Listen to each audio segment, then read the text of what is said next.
Good morning, everybody, on this rather crispy Sydney morning. I have a lot of typing, and I'm somewhat concerned about the typing skills when I'm called. I'm going to give you a brief overview of what Maps API became since it has been released. Publicly, it has been released in 2005. It has been worked for about 2.5 years. And you heard the words mesh up a lot of times today. And also, you know about Google primary mission, which is organizing world information. And how do they come together? As James pointed out, about 80% of information can somehow be tied to a location. We have seen creative uses, such as people annotating books with all the geographical information that has been mentioned in those books. And mashups is essentially something that combines a custom information that somebody has with often public APIs that are available and often public services. And Maps API fits perfectly in that bill. We provide you with a hopefully easy to use way of creating maps on your web pages. We provide you with some sort of services, like geocoding is one of the services that allows you to locate a point anywhere on the globe.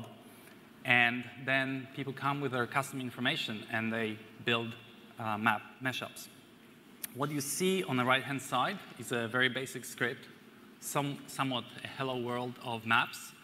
You essentially load the script from Google, and when your page is loaded, you create a new map. You need to check if your browser is compatible. We support most browsers. However, sometimes it is not the case if you use links, for example. But you can check it once you're certain that the browser is supported, create a map, point it to the location you want, and off you go. Now, the remaining slides, you can notice that this is not a PowerPoint presentation. This is actually a live presentation. And this morning, I realized that I'm actually having 23 demos in the presentation. So usually one demo is enough to make things go wrong. We'll see how 23 go. The first thing, like I said, when you create a map, you want to center in on a location that you're interested in. You can center in a map by giving a longitude, latitude, and you can also pan the map around by either panning it to a specific point or panning it by a certain location. The little bit of code that you see here, which is actually executable code, is going to center the map around Montreal and then pan slightly northeast. And we'll see how much. Of course, it all depends on the speed of tiles, but you can see that this works quite well. So once you arrive at the location, you might want to provide a smooth transition to the points of interest that you want to show somebody. The next typical thing that you want to do is present users with some options that they can manipulate the map. And what we call them are controls. There is a bunch of controls that you can add to the map. There is a way of making custom controls, which I'm going to talk about later. But there is a number of controls that are pre-shipped with the map. These are either controls that allow you to move around, zoom in, zoom out, or select a different map type, select the map overview, etc., and so on. Just to show you that this is real code, I'm going to change it a little bit. And I'm going to add a large map control and the map type. So now I can switch between map types, and I can also zoom in, zoom out using the actual control. There are more controls, and since I'm already going there, let me try to add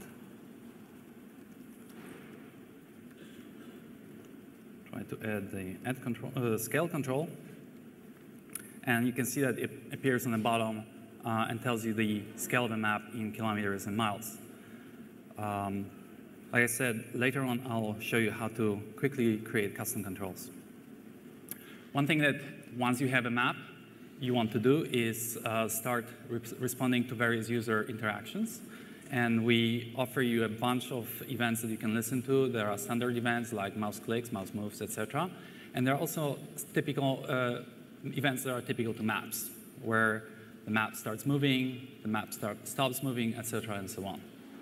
So in this particular example, I'm going to add a listener that is going to listen on a map for the end of movement, which is named here.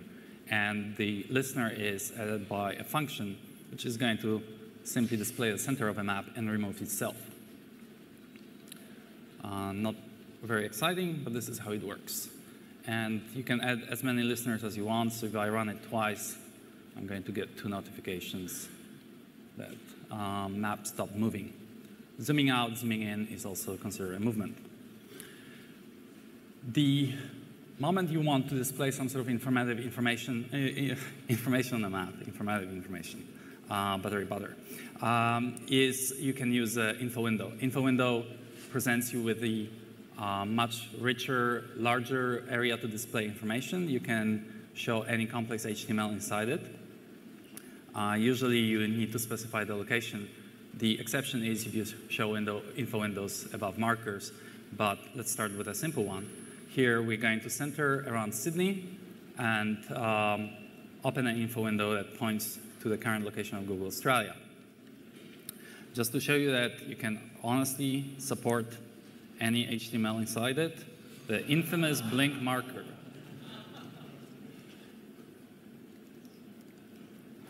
And let's run it again. And here you go. It blinks. Markers, like I mentioned, this is something that we use to point to specific points of interest. If you look at this map, there is a lot of annotation on the map. You might not immediately be drawn to the point that you want to distinguish, the information that you have specifically for the user when they visit your map. So this is where markers come in. They are considered what we call overlays, which is something that comes on top of a map. Markers are fairly sophisticated. They come with their own images. They come with their own shadows. You can add print images if you want to print them slightly differently, etc., and so on. In this particular example, I'm just going to simply place a marker above Golden Pavilion Temple in Kyoto. And from my experience when I'm looking at various mashouts, one underutilized feature that I notice is that people don't realize that they can put a title on a marker. And that gives you a simple tooltip that you can do this.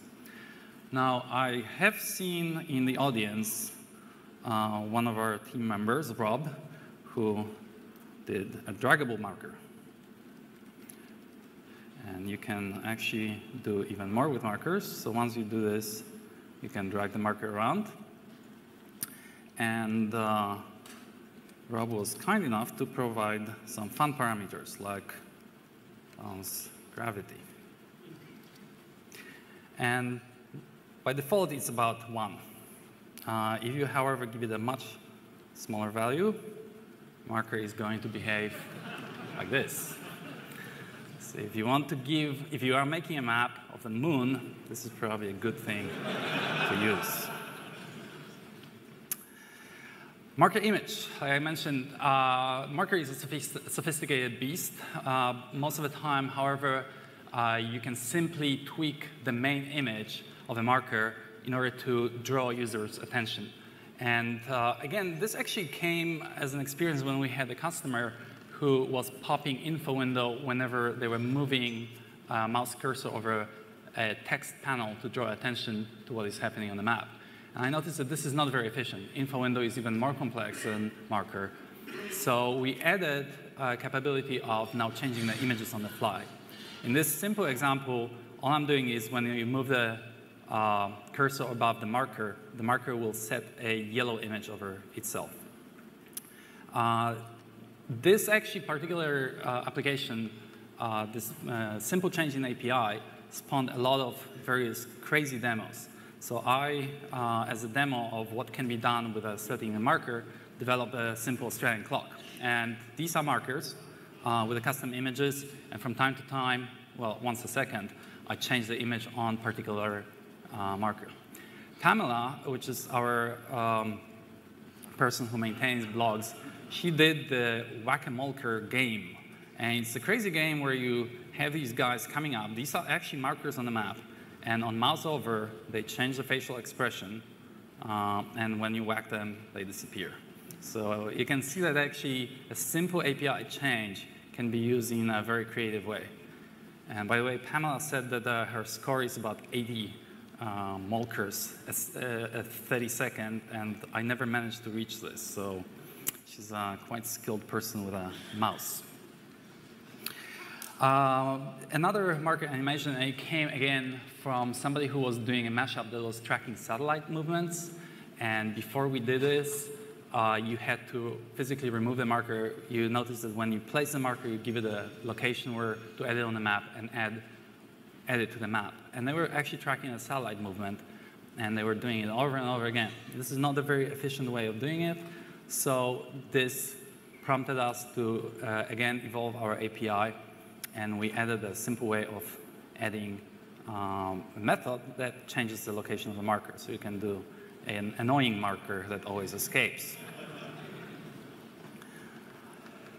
The thing that we, on top of the markers, the other overlay that we allow you to show are polylines. Polylines turned out to be a rather tricky overlay to add. It turns out that various browsers treat polylines in different way. Certain browsers have support for vector graphics. Certain don't. Certain do, but are slow with it. So we actually do a lot of computation in the background both on the client side and the server side to determine which one is most suitable for your browser. And it actually works reasonably well. If your browser has a vector drawing facilities, we use that because it's a very simple transfer of information. Otherwise, we place image overlays. You can create polylines with number of points, just like I'm doing in a sample code here.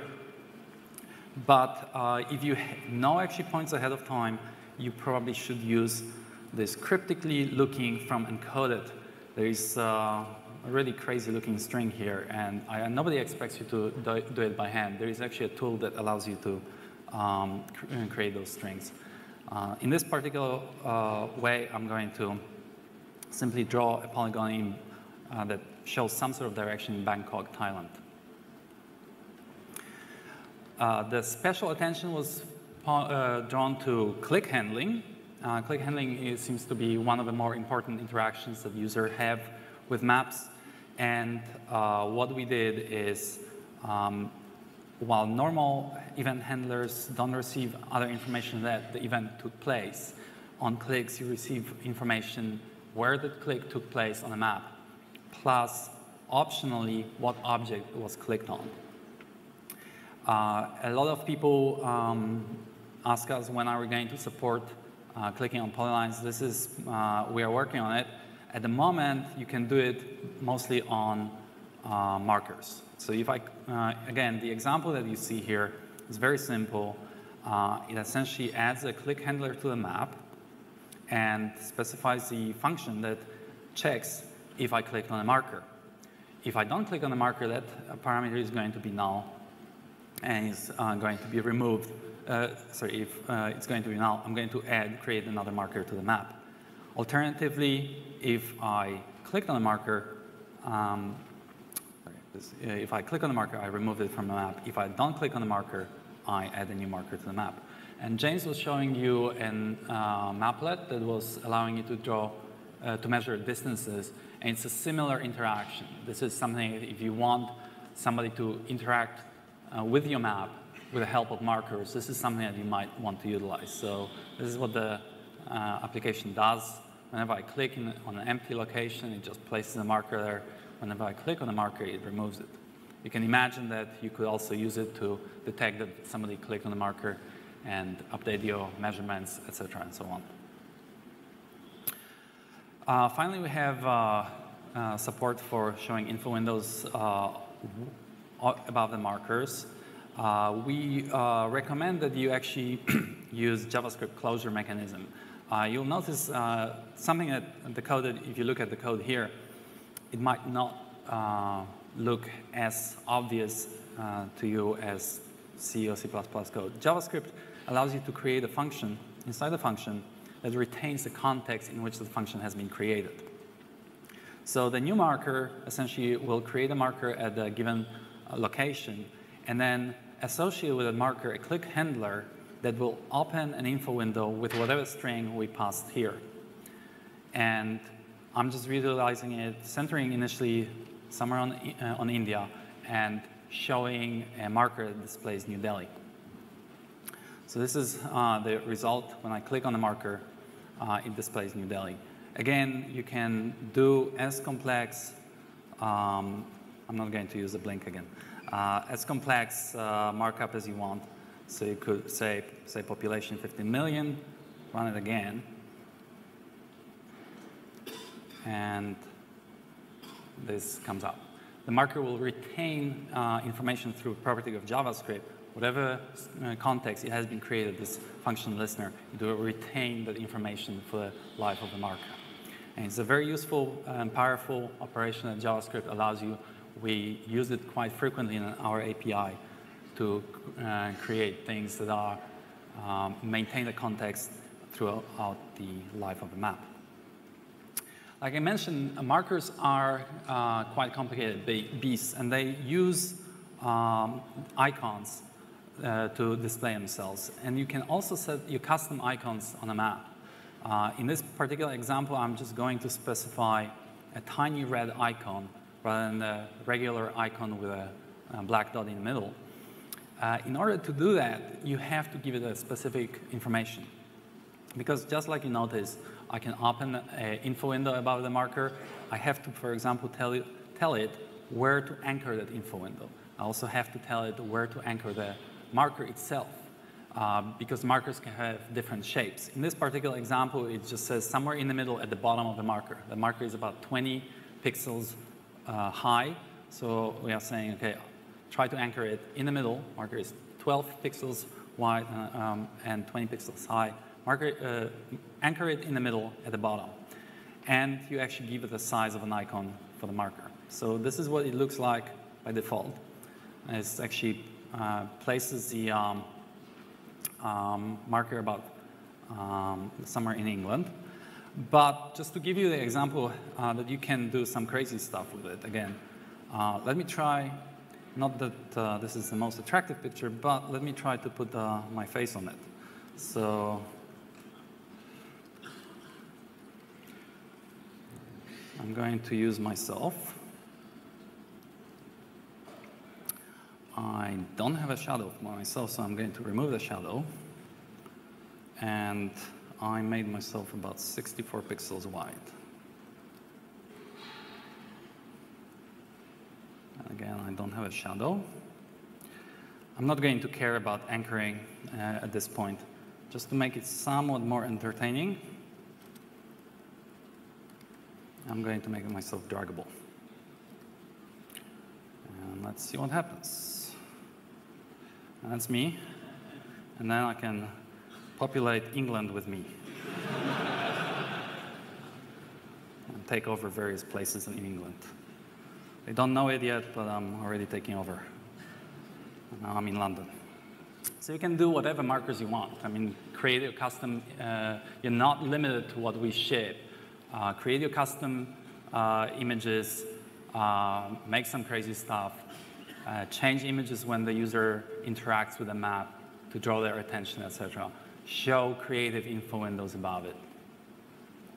Finally, one thing that when you look at this, this slide, it looks fairly involved. I mean, I was trying to limit the amount of code I write on any slide, but it still looks somewhat intimidating. And unfortunately, yes, you do have to specify a fair amount of information for us to know what the icon looks like. However, if you have multiple icons that are very similar to each other, you can use a copy constructor. And this is things hiding in that for loop here, which essentially copies our default marker and simply changes the image, the thing that you see, not the shadow, not something that is being printed. And this allows you to create a bunch of markers that are very similar with only slight differences. All of them have the same shadow, all of them have the same dimensions, etc., and so on. So it is a very simple method if you want to create a whole class of markers, place it on the map, and show it to the user. We support, of course, because Ajax is such a popular thing, we support for you to download information in a background. There is a specific method, download URL. You tell us what URL to download, and the function is going to handle it. The function has to receive the data and status of the download. Sometimes data might be missing. In this case, just have a very simple file that contains a number of markers. They point to two universities and Googleplex in California. And this code simply parses that XML, and for all the markers that have been placed in code, retrieves latitude and longitude parameters from a marker and places it on the map. And this is the result. It indeed happens in the background, so if you actually, let me just do it again. So,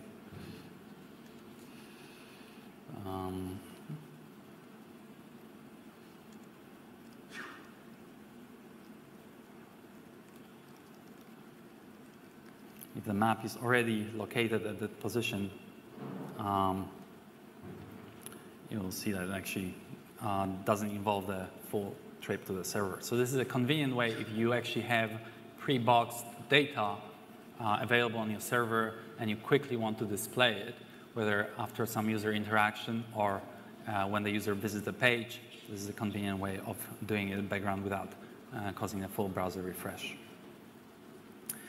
As I mentioned, there is a bunch of controls here already, like map type, the large map control, which allows you to zoom in, move around, the scale control.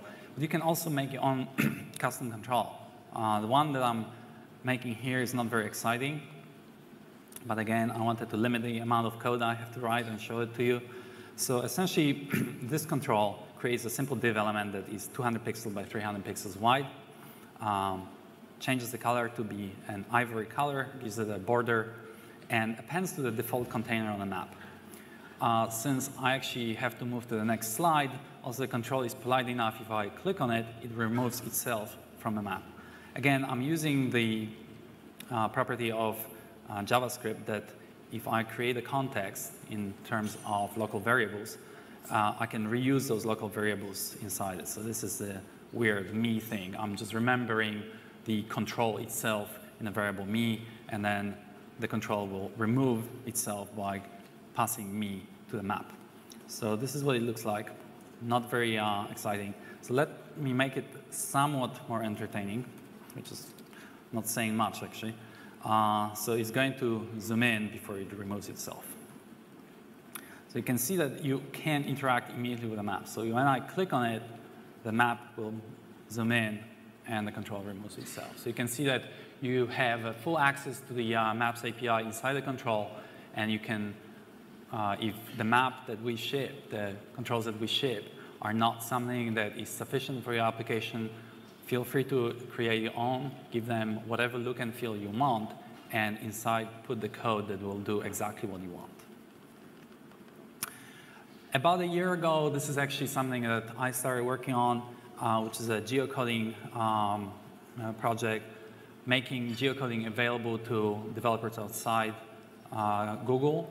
There is a client geocoder. It's not client because initially I had plans for server side as well, but at the moment it's on, we have a client geocoder. It's again JavaScript that allows you to specify some sort of address, and we essentially take a free form address and try our best to guess what it is.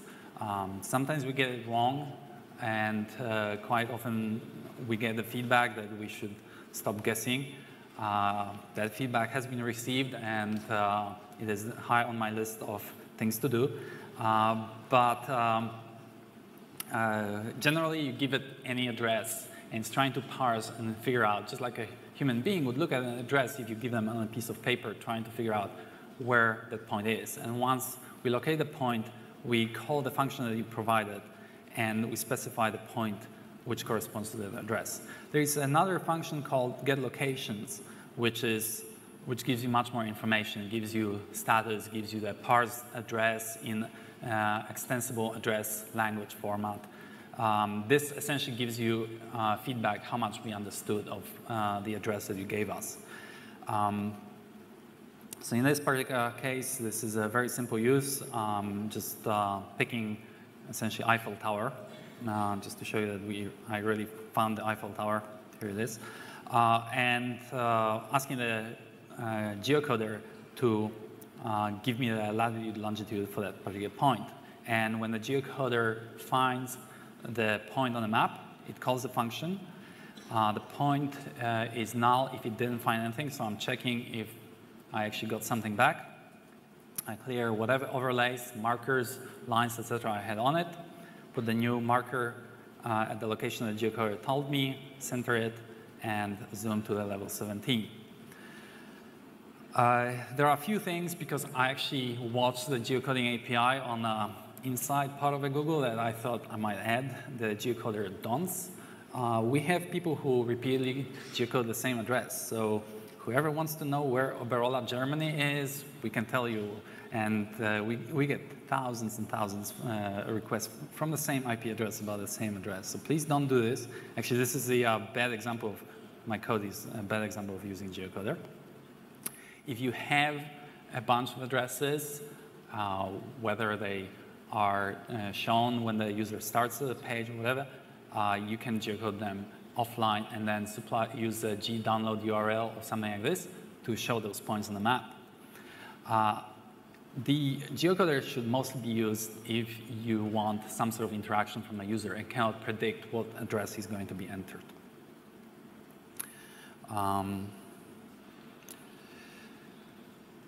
The next slide, the next API that was added again came from the community. Essentially, Google Maps never showed more than 10 markers on the map. This is changing with my maps. We are showing multiple markers now, and I suspect that with Maplets it's going to be pushed even further. If you look at the Google Maps, when you enter a search term, we show you 10 locations that we think are the nearest to the current location on a map and are the best matches. It turns out that people in the community had a need to display hundreds, if not thousands, of markers on the map. And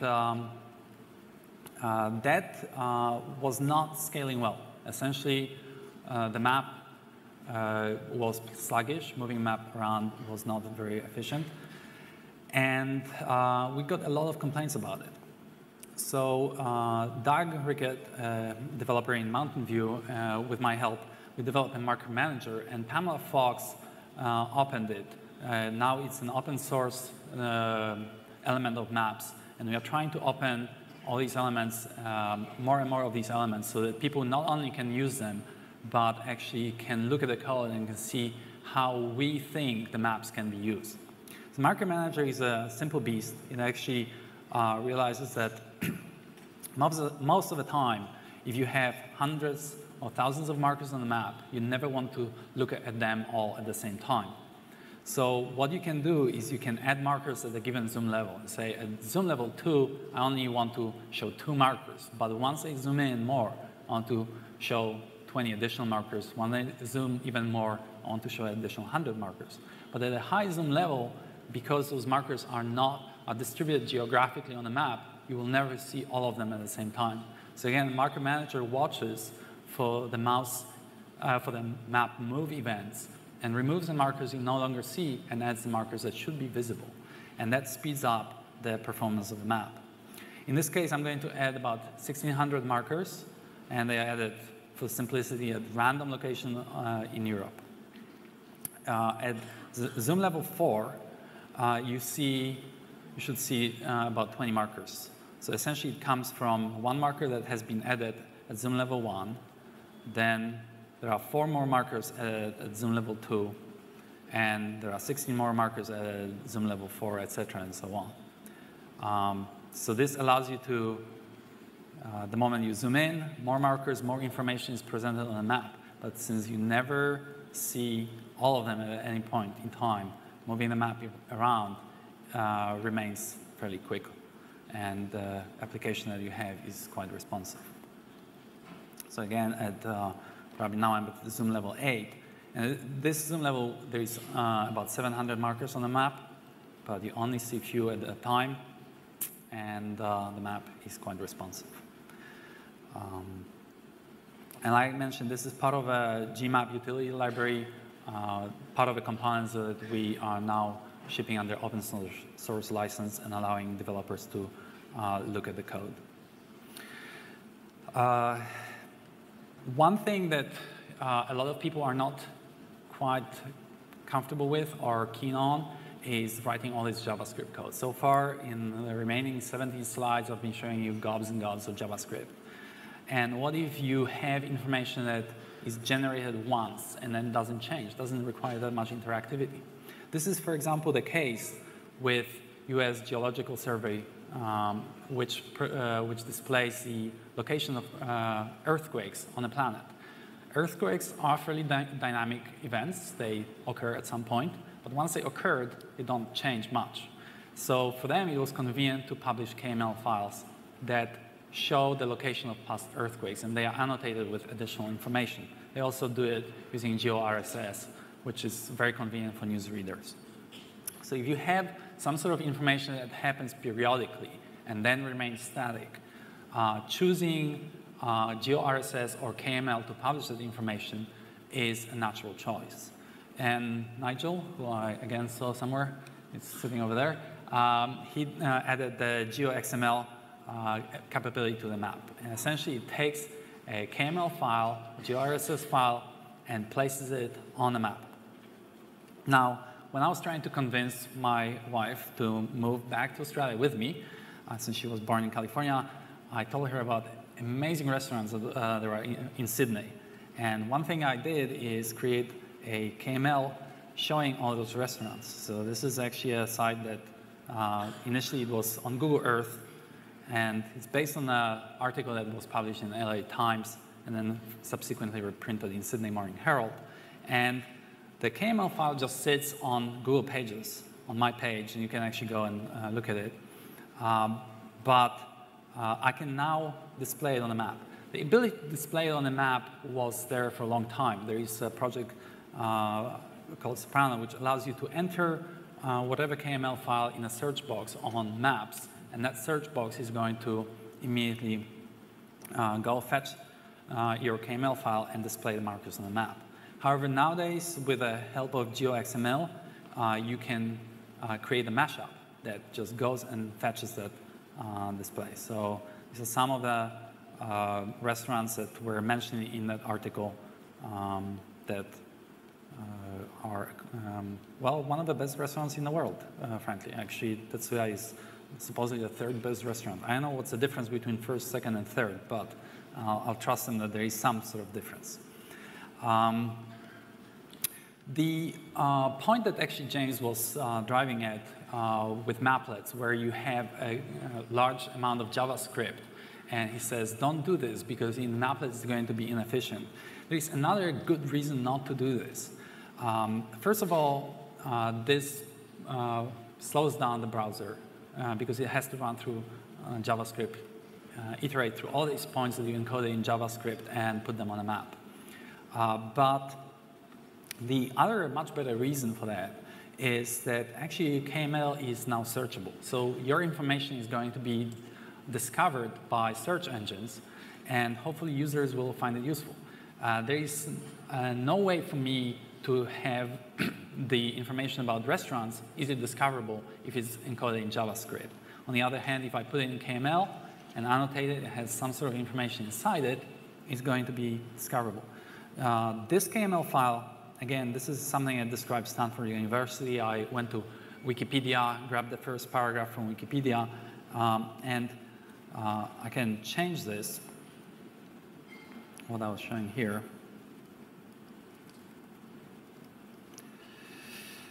And I have to do the US, which I think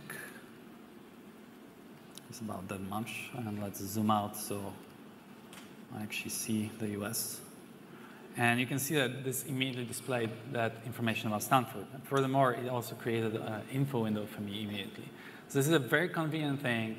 Not only it provides a better experience for users that visit your map, but ultimately that information can be searched, can be discovered, and can be shared with other users. Also, you write far less code. A lot of people have more accurate information than we do about specific locations, and we, again, took care of it by allowing you to provide the tile overlays on top of the map. There was, for a long time, there was only ability to create your custom maps, but of course, there is a lot of information that already is on Google Maps, and you might want to reuse it. And your custom tiles might only show specific fragment of information. You want to reuse everything that is around by using Google Maps. And this is what tile overlay does for you. You create a tile overlay. There is a bit of magic here. You have to essentially, for every location, X and Y, tell us what the tile, and for zoom level, tell where to get the tile from. You have to tell us also whether these tiles are in PNG or not, because various browsers have various ways of rendering PNG images. And once you're done, you create the tile layer overlay. You can center the map on it and show the overlay.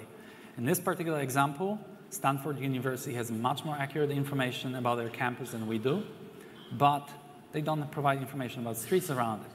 So this allows them to add the map to our map on top of it, and now you can have a map that shows all facilities of the university, but also reuses all the information that we provided around that map. Finally, in order to simplify things even more, what if you just have put amazing new tiles on your house and you want to show it to your neighbors, and you just have one image? You might not have a bunch of tiles. A simple image ground overlay provides you with the ability to overlay one single image above the map, and you retain, again, the entire context of the map. What I have been talking about is mostly what have been done in the last 2 years. The next 3 slides provide you with what is coming up and what actually has recently been enabled. A few months ago, we added the ability to show traffic overlays, which allows you to essentially see how badly congested roads are. Right now, it's kind of evening in the US, so the congestion is not that bad. There is something happening around 2:37 here, but essentially, this allows you to create these overlays. It's coming to, as we get more and more data, it's coming to, of course, larger cities. At the moment, I don't believe this is available in Sydney, but there is a traffic overlay that allows you to add simple traffic information to your site. The thing that has been added this morning, as I was actually came here, I had to quickly test my code that it works, are driving directions. For a long time, you could do driving directions from Google Maps. Nowadays, you have also the same ability to do it in your mashups. So all we do is we ask you that you give us, you create directions, you tell it the map and the div element in which to which we can send the directions.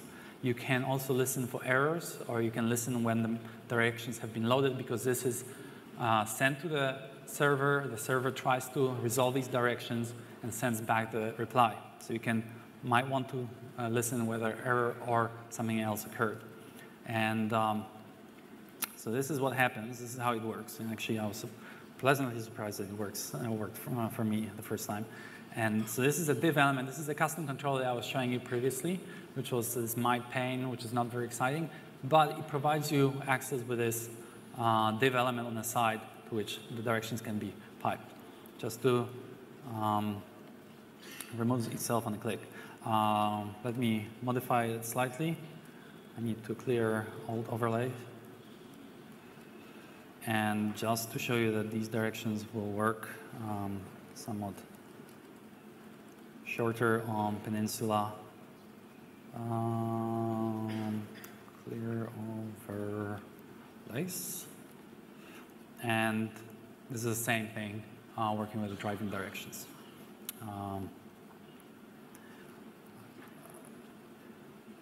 So this has been released this morning. And finally, something that has not been yet released, but is coming very shortly. Mike Pearl from Sydney is actually working on it. We are going to make AdSense for Maps, AdSense available on Maps. This is completely opt-in, so we will never force, the ads are not going to be forced on your maps. So you have to sign in with AdSense, and you have to create a special AdSense manager, which again manages your map. And all you tell the manager is you say how many ads you're comfortable with on the map, and you enable it. There might be parts of the map that you don't want any ads to be shown, so you can disable it. And if you completely don't create the ads manager, there will be no ads appearing on the map. But there are people who provide a very good content on the map, and I might want to monetize the content. In order to support it, AdSense for Maps is coming very shortly. This is the same model as we had with regular AdSense, so it's revenue sharing. You get a part of the revenue from users that come to your maps, and we get part of it, so hopefully everybody's happy. So this is the end of my presentation. I hope there was not too much code, though there was a fair bit of it, and the custom overlay is still sitting here. Let me remove it. Hope you enjoyed it. Go and code your mashups. We get a lot from community. Get a lot of feedback, very useful feedback. And like I showed you, hopefully, a number of projects that have been started in Google, like Marker Manager or settable image on a marker, have been a result of a direct community feedback of what is missing from API. And we always get an excellent testing, excellent feedback on it. So thank you very much, and hope you find the APIs useful. Thank you.